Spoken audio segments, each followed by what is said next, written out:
So here I have two devices, and I will transfer $1 from this device to this device instantaneously. Enter the amount and send. I'm seeing the transaction now.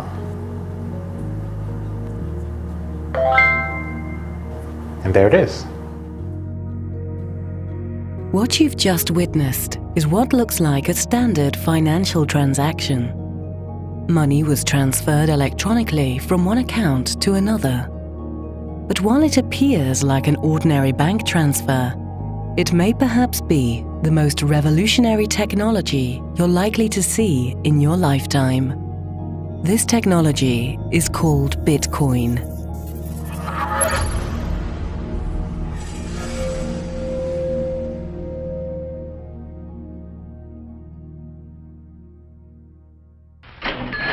Money makes possible the exchange of many different goods and services among many different people.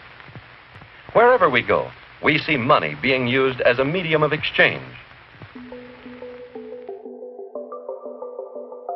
Money is at the core of our existence.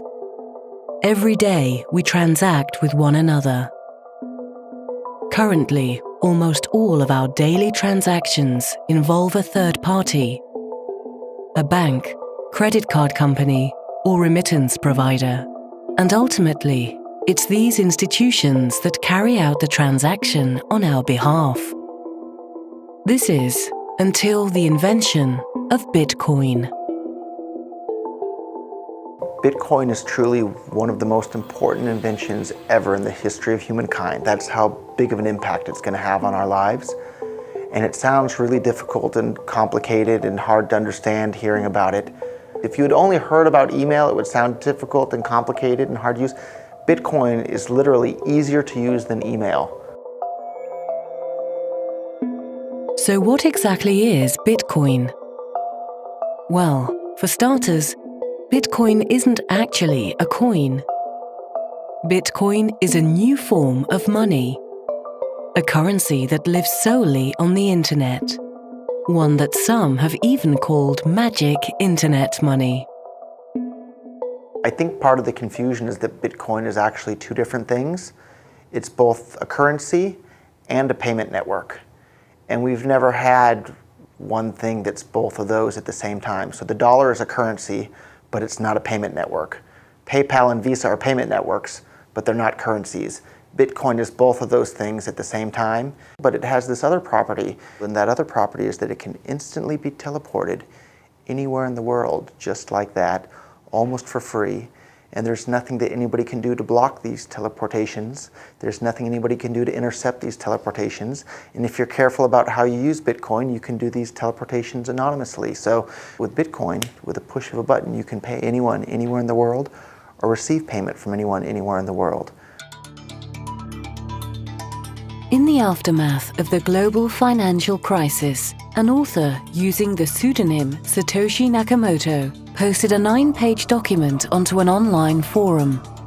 The document, titled Bitcoin, a peer-to-peer electronic cash system, would soon become the building block for what is today the first fully working concept of decentralized money.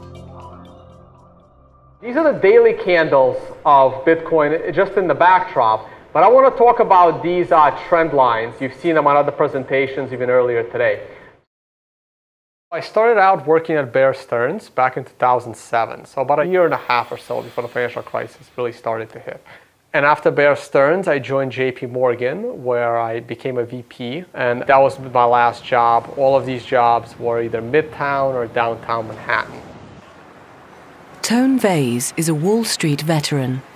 A former VP at JP Morgan, he now spends his time studying and educating audiences about Bitcoin. Bitcoin is generally difficult to explain. You want to try and break it down as simple as you can. So the simplest way is basically, it's like a message. It's a digital message that you're passing. And normally, we're all used to computers. We're all sending emails, we're all sending pictures, but you're always sending a copy. Anytime you hit the send button in a computer, you always retain a copy, you always retain the original.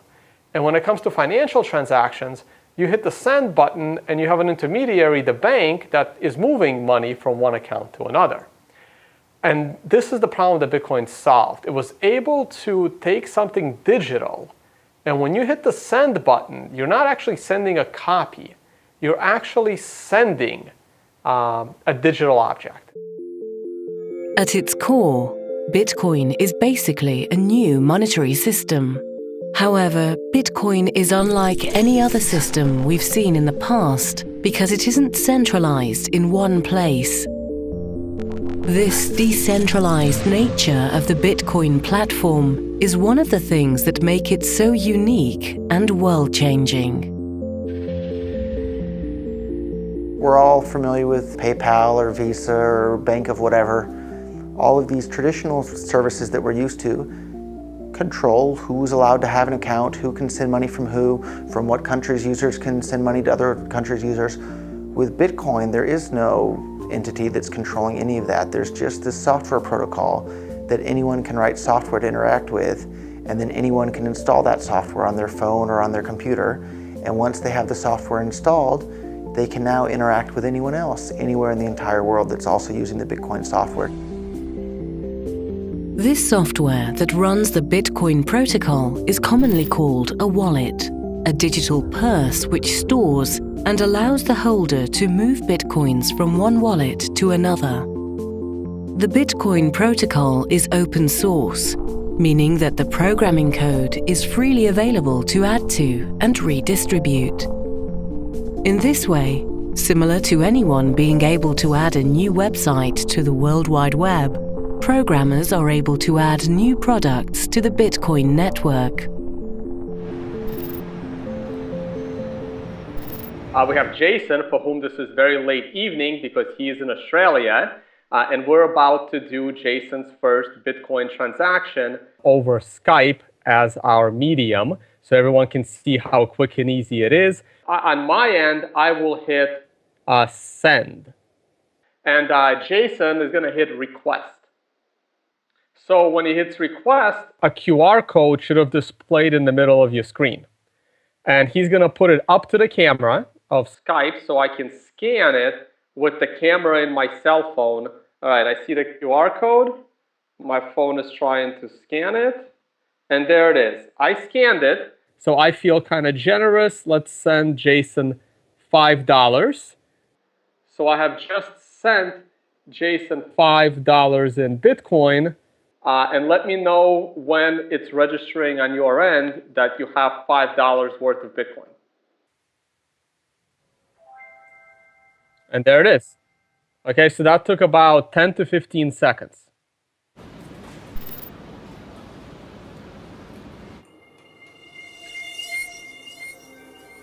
Bitcoin enables users to send and receive money instantly without the involvement of a third party. This digital breakthrough allows the user to effectively become their own bank.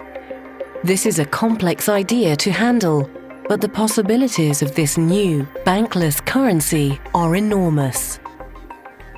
はい、こちら3240円になります。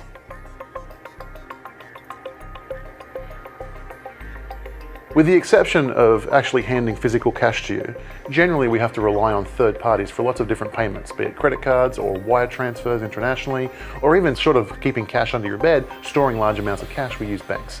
And what Bitcoin does is allow us to do all of those things without any third parties. So in that sense, we can be our own bank, we can be our own payment system, we can be our own international wire system, we can be our own remittance system, we can do all of these things without relying on any other third parties. That's what Bitcoin allows us to do. Before Bitcoin, all these companies like PayPal and Visa and Bank of America and any business, they had a ledger that kept track of all their account balances. So PayPal has a ledger that keeps track of exactly who has how much money in each PayPal account, and that ledger is stored on PayPal servers in PayPal's data center somewhere. And before the invention of Bitcoin, people thought that it was impossible. All the mathematicians and computer scientists thought that it was impossible to have consensus on a distributed ledger like this. But what Bitcoin did is it came along and figured out how to keep track of this ledger that keeps track of who has what Bitcoins. But instead of that ledger being on one data center, it's on everybody's computer across the entire planet that's running the Bitcoin network, including my laptop right here. I have a full copy of the entire Bitcoin ledger. This public ledger, known as the blockchain, is perhaps what could make Bitcoin a financial game changer. Bitcoin is what is known as a cryptocurrency, meaning that it's a digital currency in which encryption is used to regulate the creation of new units and verify the transfer of funds.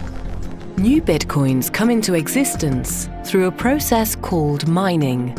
A miner is a person or entity who runs a very powerful computer in an effort to solve a complex mathematical puzzle known as a block.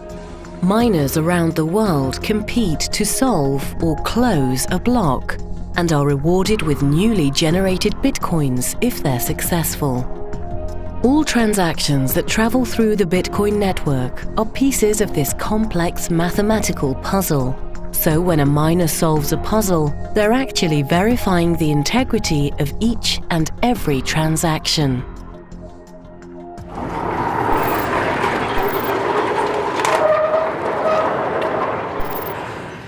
Welcome!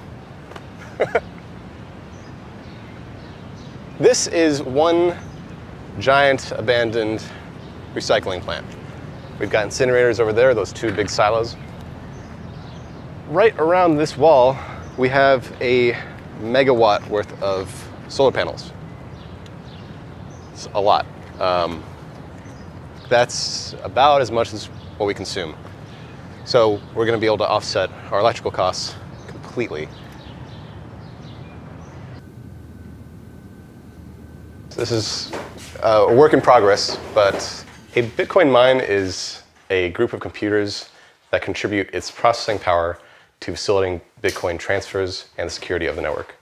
Yeah, it is one big supercomputer, and all of these individual computers are kind of throwing guesses at this mathematical problem. And it's a very difficult problem. It takes lots and lots of computers to guess it. Once that guess is correct, that is sent to all the rest of the computers, and with that answer, they record all the transactions that have been done up to that point. It's a very secure system for facilitating transfers, recording transfers, and making sure that no kind of shady work has been done. Because there's some methods in financial transactions where you can double spend, and this whole blockchain thing is one great method of make sure that doesn't happen. Say if Alice wants to send Bob an email, what would happen under the hood is that along the path of the email across the network, her email gets copied in many places of the network. And eventually the final copy will be relayed to Bob. That's how email works, that's how digital transfers work, and that's how it should work for the majority of digital transfers. That's well and good. However, in the case of money, that would be disastrous if that were to be the way that money was transferred digitally. You don't want copies of the same dollar bill to exist on the network. That would ruin the scarcity premise of money. And so this was the problem that Satoshi Nakamoto tackled with the creation of Bitcoin. And so what happens with Bitcoin, the Bitcoin's blockchain, is that when Alice wants to send one Bitcoin to Bob, she creates a transaction, and that transaction gets copied across the entire network. However, this is different than, say, a single email, because that transaction has embedded in it instructions to the rest of the network that says, from here on out, control over this Bitcoin is now conferred to Bob. Okay? And the rest of the network honors that. One time I realized that, wow, Bitcoin is really difficult for people to understand, as I spent the whole evening explaining Bitcoin to a friend of mine, and then I got home that night and she posted on my Facebook page, and she goes, yeah, I was thinking more about Bitcoins and you were explaining Bitcoin mining, and does that mean that Bitcoins are originally underground? And I realized that Bitcoin's a difficult concept for people to understand, and especially Bitcoin mining as well, because Bitcoins are not originally underground. For new users, Bitcoin can be a difficult concept to understand. Bitcoins aren't physical, and they certainly aren't underground. However, there are some interesting similarities between Bitcoin and a precious metal that is found underground: gold. gold has been money and a store of value for thousands of years. Today, gold is mined all over the world. The amount of gold that can be extracted from the ground decreases over the life of a mine, until eventually the mine is exhausted of all of its gold. Bitcoins are also mined in a similar fashion. The Bitcoin algorithm is programmed so that the reward for mining new Bitcoins is halved every 4 years until the year 2140, when all Bitcoins will have been deemed to have been mined. Perhaps the mysterious creator behind Bitcoin was trying to mimic the attributes of gold, almost as if to create a digital gold coin which could be divided and then sent instantly around the world. I try to explain it in some really simple way, like miners, Bitcoin miners, they receive the reward just because they maintain the security of Bitcoin. Mathematically, it means that you need to solve quite difficult problems. It's a just guessing process. You have to make millions and millions of guesses. And if you're right, and you're able to close all these transactions inside of one block, you're successful and you receive 12.5 Bitcoins as miner. Originally, this reward was 50 Bitcoins. Every 4 years, this reward for miners is 2 times less. So reward will be decreasing over the time. The creator of Bitcoin, whoever he is, was a really smart guy. And he obviously liked math a lot. And he sat down and did some calculations and thought to himself, if everybody in the entire world were to start using Bitcoin, how many Bitcoins would we need in order for that to be able to accommodate everybody using Bitcoin for this? And each Bitcoin can be divided down to 100 millionth of a Bitcoin. And if everybody in the entire world were to start using Bitcoin as their money, the smallest unit of a Bitcoin, which is called a Satoshi, it's 100 millionth of a Bitcoin, would still be worth less than 1 US penny if the entire world were to start using Bitcoin. So who is this Satoshi Nakamoto? 2 years after publishing the white paper for the peer-to-peer electronic cash system, this mysterious figure vanished, never to be heard from again. The only clues to his or her identity can be found in the white paper. Some speculate he or she is of British origin due to the writings containing some British slang. Others believe that rather than being one person, Satoshi was a group of hackers working in concert to create a new monetary system which would decentralize money as we know it. I think he was a clever guy. He was not a normal geek. He had good knowledge of decentralized technology or decentralization. He had good knowledge of financial system, and he was quite good coder. But the code of Bitcoin is not definitely the best one. So it's definitely possible to write better code. There is also conspiracy theory if Bitcoin code was written by one guy or many different guys, hard to say. Anyway, I especially appreciate that it's first fully working concept of decentralized money. It's very interesting, like who Satoshi is. There's lots of speculation, especially among like the very early people in Bitcoin. But what difference does it make whether we know who created Bitcoin? I don't know that it makes any difference. There's lots of stuff that we use that we don't know who created it. And yet it gives us a lot of advantages in our day-to-day activities. I have no idea who Satoshi is. We know very little about Satoshi, and so he could be at an event, he could be someone we know, he could be someone I've spoken to, he could be a friend of mine for all I know. I don't know who it is. I don't know if we'll ever know, but it's a fun game. Am I Satoshi? I don't think I'll answer that one.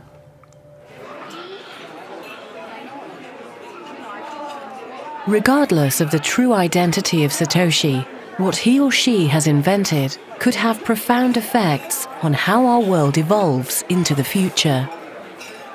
ビットコインで支払うとなんかかっこいいな。そんな感じです。最先端を行ってるっていう感じ。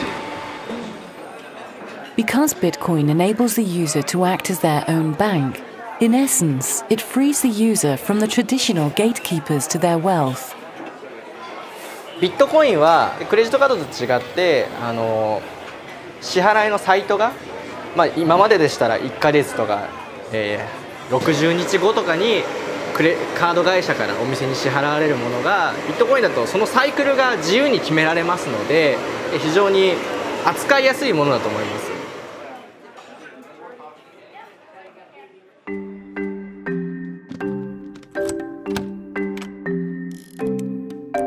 We all use keys in our daily lives.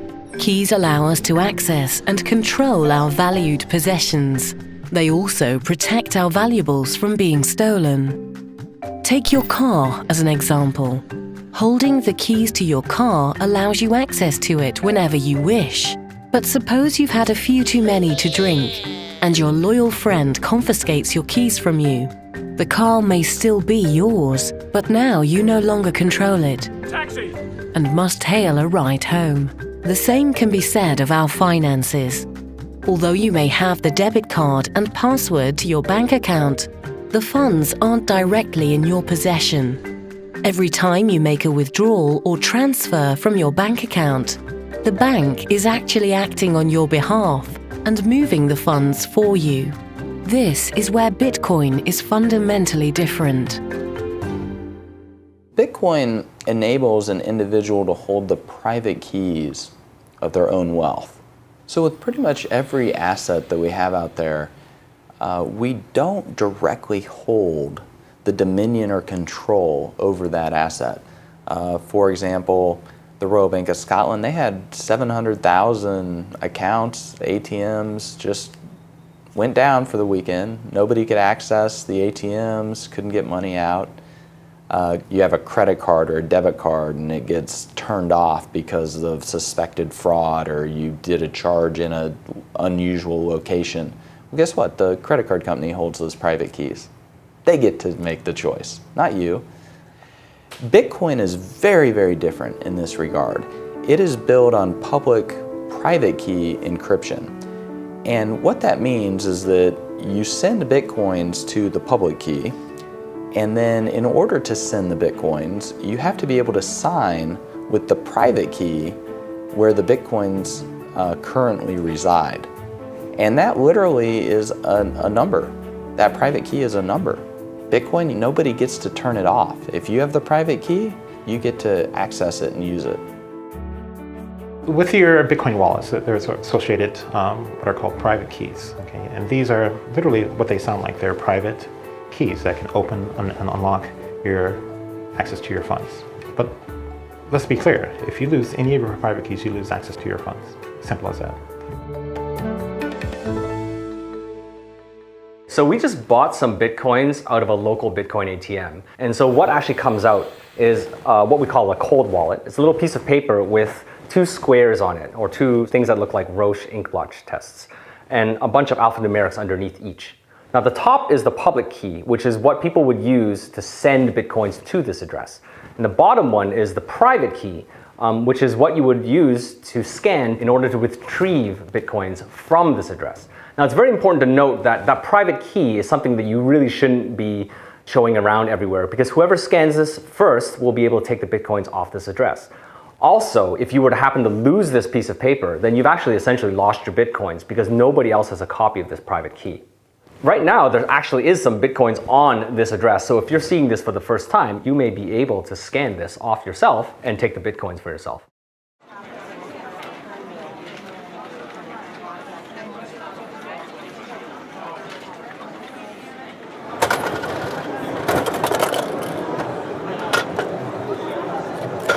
So here is a Satori coin. There is a value of 0.001 Bitcoin inside. In today's exchange rate, that would mean about 45 cents. So it's a very minimal amount, but it is true Bitcoin inside. Now, how to redeem the value out of this token? One would have to peel off the hologram sticker in the back. Here we go. And then a QR code would be exposed. And this QR code is the private key information, which is essentially like a password. And with this private key, and only with this private key, one can redeem, you can import that value to your Bitcoin wallet. Anything that's physical has a very strong sense of authority or authenticity. And to make the barrier to entry to Bitcoin as low as possible, I think everyone working on the project felt it was really important that someone could have a part of Bitcoin that they can hold in their hands that's portable and doesn't cost very much to get started. It's kind of a low commitment object. Because Bitcoin is built on public, private key encryption, the entire workflow for sending payments, particularly online, is fundamentally different from that of credit cards. Credit cards were never built to be used on the internet in the first place. When the credit cards were made, there was no internet. So a pull system is that you've given the authorization to the merchant or the credit card issuer to pull from your bank account whenever it is that they feel that they have the right to do so. With a credit card, whenever you want to initiate a transaction, you are effectively giving the keys to the merchant, right? And you give your keys to every merchant you deal with. Right? So every time you make a transaction, for example, online or so, you're taking a risk because you're entrusting the merchant with this very personal information, which they could then take to initiate transactions as well if they wanted to. Whereas Bitcoin, it's a completely different model where the control is more weighted towards the consumer. The consumer then pushes their funds to you. And then if you're doing an internet service, right, you could broadcast a Bitcoin address and anyone in the world could send Bitcoin to you. If you were a band, a musical band, and you're performing on a concert and your concert was being broadcast around the world, if you put up on the stage a sign that had a Bitcoin address, well, you could be funded by anyone who was watching that broadcast anytime they watched it from that point onward.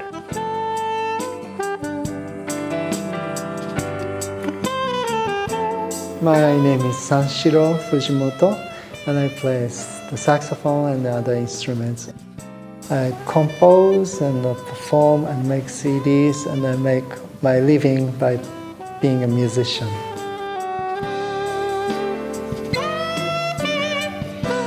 Today's small live show I did without no admission fee, and if you appreciate my music, then you can tip me. By tipping, you don't know how much. You might get zero, or if your performance is great, you might get more than you think.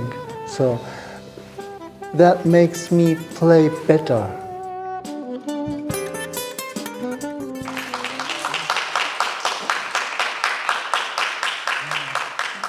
Direct interaction is more about the art itself. And if you tip someone in the street, you don't tip big money, you tip like 10 cents, quarters, and small money.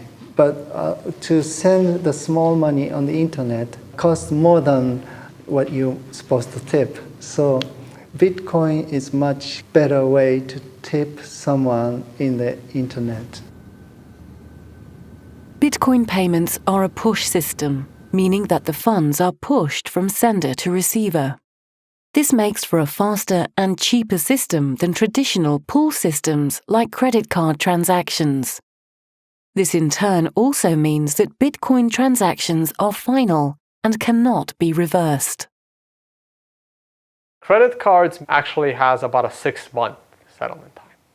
Even though the transaction looks like it went through, the person can then call back and say this was a fraudulent transaction. and then the credit card will take that money away from the merchant in some cases. In some cases, the credit card will eat the cost, and that's a chargeback. Now, we pay for this. This is the 3% fee. Merchants usually pay this 3% in order to accept credit cards. So Bitcoin transactions don't have chargebacks. I think of it as a good thing.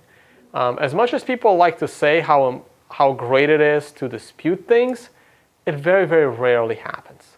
Almost never do you order something from a legitimate company and you were not satisfied and then the company did not solve your problem. Most of the time this situation happens is when your credit card is actually stolen. And your credit card can always be stolen. Everyone's credit card is all over the internet. It's just luck or bad luck if your credit card happens to be used in a fraudulent transaction. We have some businesses accepting Bitcoin, mostly restaurants, for example. We have some restaurants here set up in Acapulco. For merchants, when they accept Bitcoin, is for them to have another option, an innovative option. And for them, they have a lot of advantages. We don't charge what the credit card fees charge every time they slide the card, 3, 4, 5, even 10%, depending on the credit card. We don't charge anything. We don't have a minimum fee. You can pay 10 pesos, 50 pesos. We don't have a minimum. With Bitcoin payments lowering the cost of doing business and eliminating the possibility of fraudulent transactions, companies ranging from mom-and-pop stores to multinational corporations have started to embrace this new way to transfer value. This is Harvard Medical School, and this is Harvard chair. I visited here, it's 1997 to 1999. 僕らは今ファックスを使ってますけれども、今は Facebook とか SNS でもうすぐ写真でね、旅行行く時もパスポートもファックスを取らずに送ることができます。ということはファックスはもう未来ないと。そしたらクレジットカードとかそれからお金ですよね。その未来はどうなるのかといった時に仮想通貨っていうのが脚光を浴びるだろうというふうなことを考えました。でそういったようなことを考えると特に国際派でありたいと思っているということも含めて、できれば日本で医療機関であるいは歯科医院で一番初めに導入するということによってこれから一緒にビットコインと成長することができるんじゃないかというふうに思ったわけです。The first large publicly traded company to accept Bitcoin is Overstock, and they now ship goods to over 200 countries. Last I checked, Amazon only ships to about 50, 60 countries. So they're seeding entire markets with entire populations in the billions, not even fighting for that market share. Additionally, if Amazon accepted Bitcoin, there would be no fraud, there would be no chargebacks, so it would lower their costs. It would greatly increase Amazon's profit margins to accept Bitcoin. Bitcoin allows merchants to accept payments for their products and services seamlessly. And although it's becoming a great tool for merchants to offer their products to previously untapped markets, it's the people in these developing countries who will benefit the most. Bitcoin is the easiest, safest, fastest, best option for people that don't have bank accounts or that don't have IDs or they don't have anything but a smartphone. And there's lots and lots of people in the world that's the position that they're in.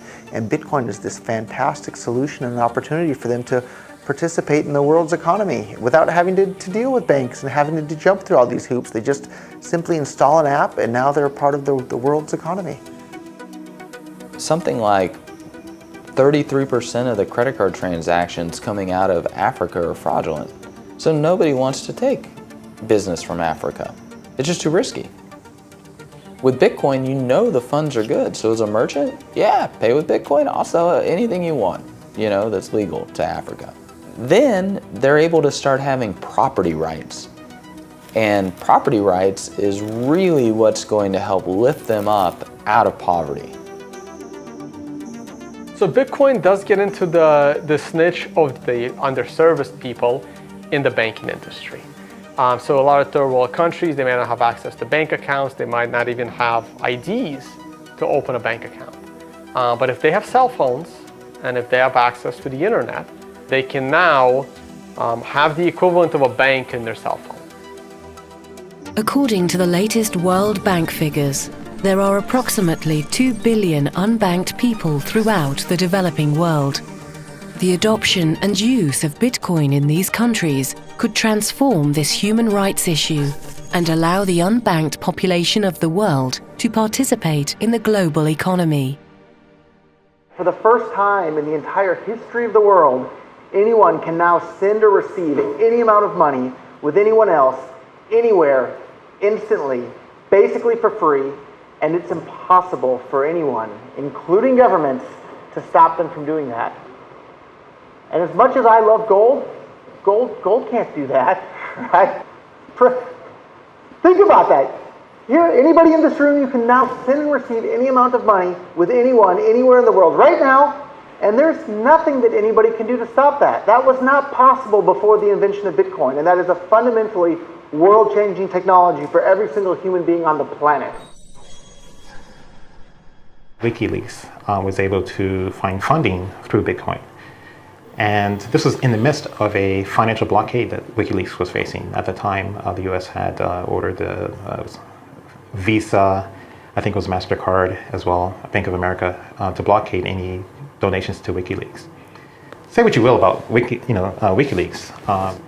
Not necessarily that I condone everything that they do, but I do think it is very important for freedom in the world, for people to have uncensorable ability to donate money to whatever political causes that they want to. And so I thought that was extremely powerful for WikiLeaks to be able to defy the US in that sense.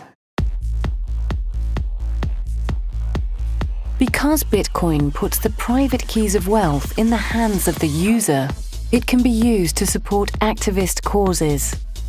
But Bitcoin can also be used for a night out on the town. My name is Ken Shishido. I am co-organizer for Tokyo Bitcoin Meetup Group. We have this special event tonight, having burlesque dancers receiving Bitcoin tips. The reason why I do this is that sometimes we want to make our meetup interesting instead of talking about really technical stuff or political stuff. So this is one of the events we want to make it really fun and see what can be done using Bitcoin.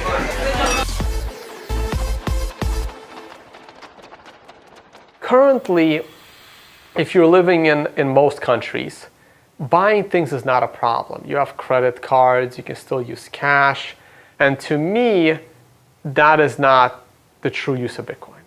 The true use of Bitcoin is to give you financial privacy, which I find extremely important. During the global financial crisis, as cracks in the financial system spread, institutions once thought to be invincible were shown to be vulnerable. As we now know, governments around the world were forced to bail out financial institutions. A bailout is when government takes taxpayer money and gives it to an irresponsible financial institution to bail out their mistakes. A bail-in is different in that laws are written which permit financial institutions to take funds directly from customer accounts to shore up their losses. Such a thing occurred in Cyprus in 2013. When I started learning about Bitcoin back in 2013, especially during the Cyprus event, when banks were shut down and money was confiscated from people, I remember telling my coworkers, some of the PhDs, the quants, this is really bad. This is actually gonna probably start happening in many other Western countries. And they were all laughing at me saying, no, it's just Cyprus, it'll never happen here. And that's when I knew someone must have come up with a way to get around this problem.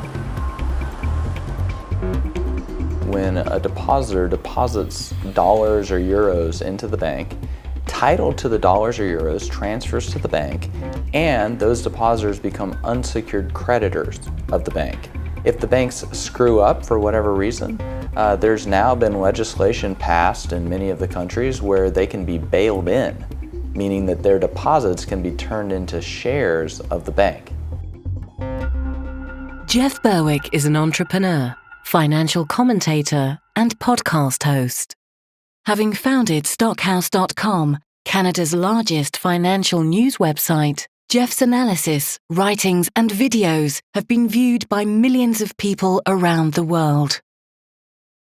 It's difficult to say exactly what's going to happen in the future, but it's definitely going to keep happening. I said after Cyprus it's going to happen in Greece, and then they shut down the banks in Greece for months. And of interest to people who live in Europe is on January 1st of this year, they passed a European bank bail-in legislation. So that should be a huge wake-up call to people that they're doing that. So in Cyprus, they didn't actually pass it before. So in Cyprus, they closed the banks. Then they came up with some legislation and said the banks could just take their customers' money to keep afloat. So they didn't even have that legislation, and they did that in Cyprus. Now they already have it in place, so they know what's coming. I see Bitcoin as a way to protect and hide your assets. And we're not saying this is bad.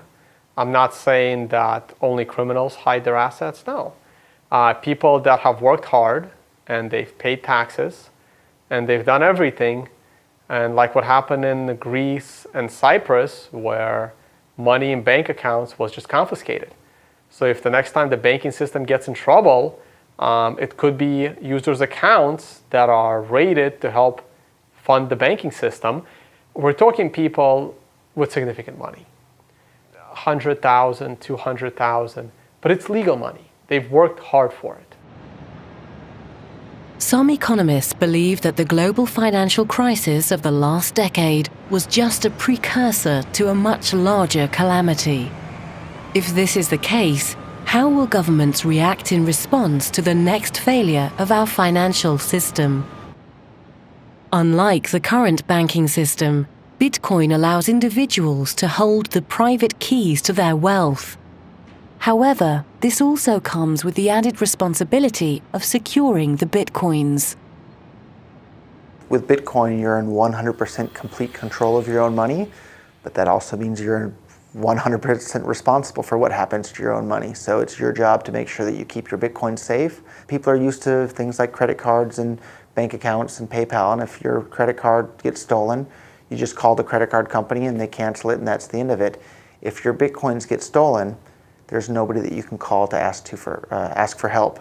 But the other side of the coin there is that there's nobody that you have to call to ask for permission to use your Bitcoins however you want. So it cuts both ways. Mt. Gox, the Tokyo-based Bitcoin exchange, has filed for bankruptcy protection. The announcement comes days after the exchange announced that as much as $450 million of the virtual currency had gone missing. CEO Mark Capelli's apologized and bowed deeply on Japanese television. It remains unclear if the missing Bitcoins were stolen, voided by technological flaws, or both. So actually, this is the old Mt. Gox building. Mt. Gox was the biggest Bitcoin exchange that ever existed. I think at some point they were doing over like $100 million a day worth of volume. And they collapsed in quite a spectacular fashion in 2014. I think the size of the losses amounted to over $450 million. They claim to have lost 850,000 Bitcoins, of which 200,000 were found afterwards in some old wallet. People were putting money in and essentially giving them their Bitcoins, giving them the control of the private keys. And the irony is that exact centralization risk is what Bitcoin is supposed to free us from. And Mt. Gox just took all of the decentralized nature of Bitcoin and put it into one company with a lot of people's money. And then on top of that, put the control of that company's finances under one person who has the keys to the kingdom. So we've probably seen over the last 2 or 3 years, I would, by my count, probably somewhere between half a dozen to upwards of 10 different major hacks of companies that are involved in Bitcoin. And one thing you have to understand is that Bitcoin is fundamentally different from securing an asset that's held within the regular financial space. With Bitcoin, if you ever get access to the private key to someone's wallet, you can initiate a transaction outside of the infrastructure of that company without their knowledge. That's unlike anything that exists currently in the financial space, where if you want to take money out of that target, you have to have infiltrated their infrastructure. I think it's part of the mentality where people are trained not to trust themselves with their own money. And so everybody puts their money in a bank for safekeeping. And so that sort of mentality where you put your money in some pooled company whose sole purpose is to safeguard it, that is a really hard stigma to break, to change. And I think this is the thing that's the most challenging about Bitcoin, is that it challenges people to question that stigma. It challenges people to take control of your own money and value and to safeguard it yourself. As we know, at this time, Bitcoin is quite secure. If you have more than half of Bitcoin network power, you can take control of the Bitcoin network. But technically, this is really hard. When we consider the current Bitcoin power, it's almost impossible. So from this point of view, Bitcoin is much secure than the biggest and the most secure portals of some biggest banks in the world. The problem is that many people do not trust Bitcoin just because there were a lot of news about hacking some Bitcoin portals and some exchange services and so on. The problem is that like all services based on Bitcoins is not a Bitcoin, itself. So you cannot associate the security of Bitcoin-based services with the Bitcoin itself. The collapse of the Mt. Gox Bitcoin exchange in 2014 caused much confusion and skepticism about the security of Bitcoin.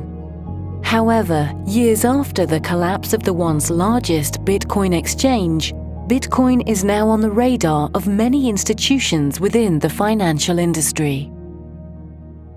The big question, the conversation you'd hear, is that the question was whether blockchain technology would impact the financial industry. And now, if you go to the trade shows and you listen to the media, the question is not whether, the question is how blockchain technology will impact and transform the financial industry. It's now a foregone conclusion that blockchain technology will impact the financial industry in a major way. So that's where we are now. But we weren't always there. If you look just 2 years ago, the attitude was that Bitcoin was almost a laughable concept, and it was a non-sustainable system, and it couldn't be applied in the financial space. In Japan, the virtual currency law has passed in the lower house, and hopefully actually it will pass in the upper house as well in the very near future. That means actually government recognizes the existence of the virtual currency, and trying to actually set some regulations and trying to actually support the business.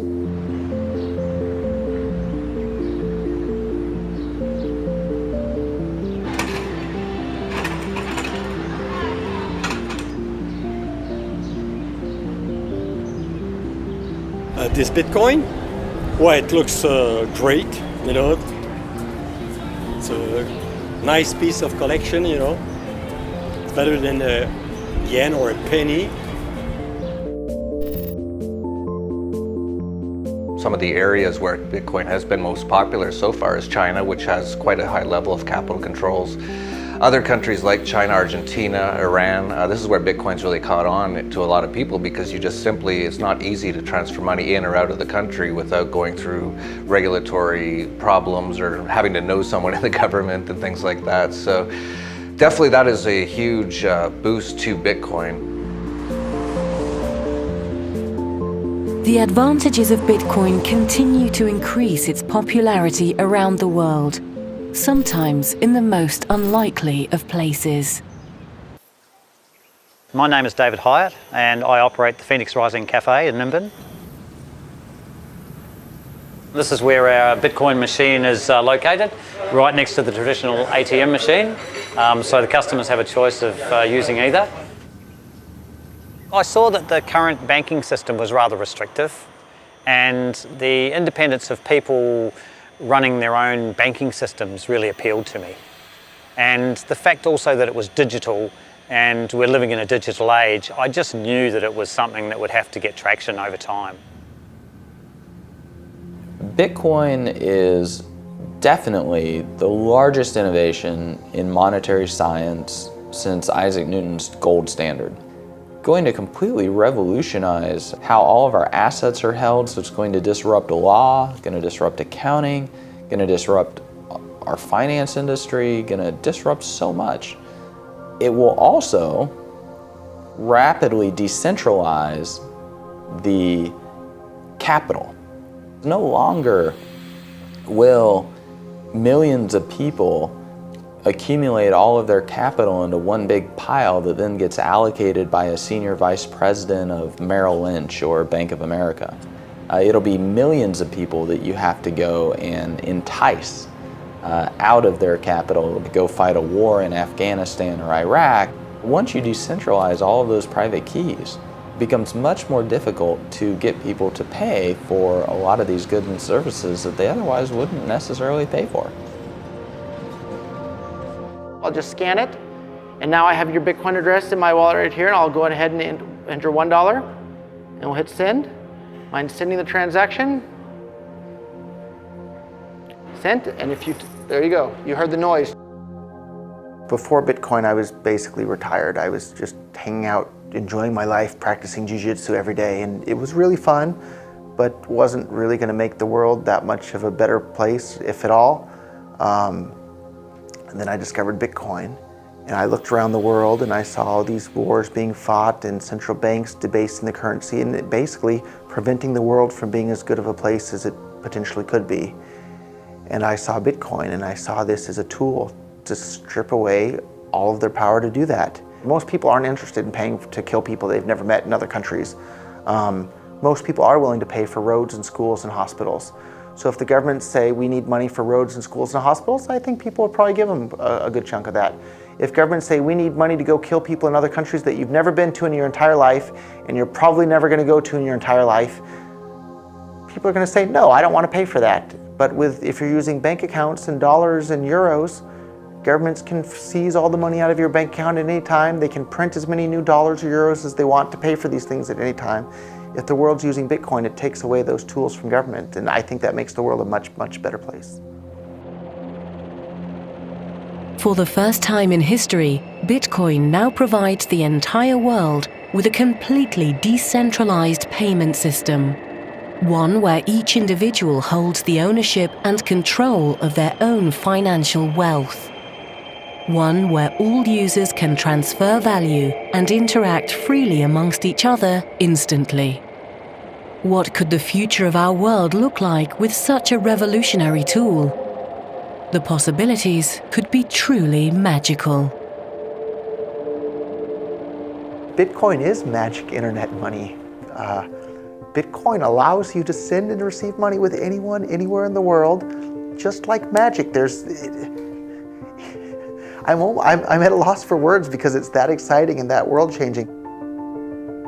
With Bitcoin, you can pull out your iPod or your iPhone or your tablet or whatever, install an app, and in less than 30 seconds, you have the ability to send and receive money with anyone, anywhere in the world, basically for free. And you can be 10 years old and do that, or you can be 100 years old and do that, and you can be that in any country. That's magic.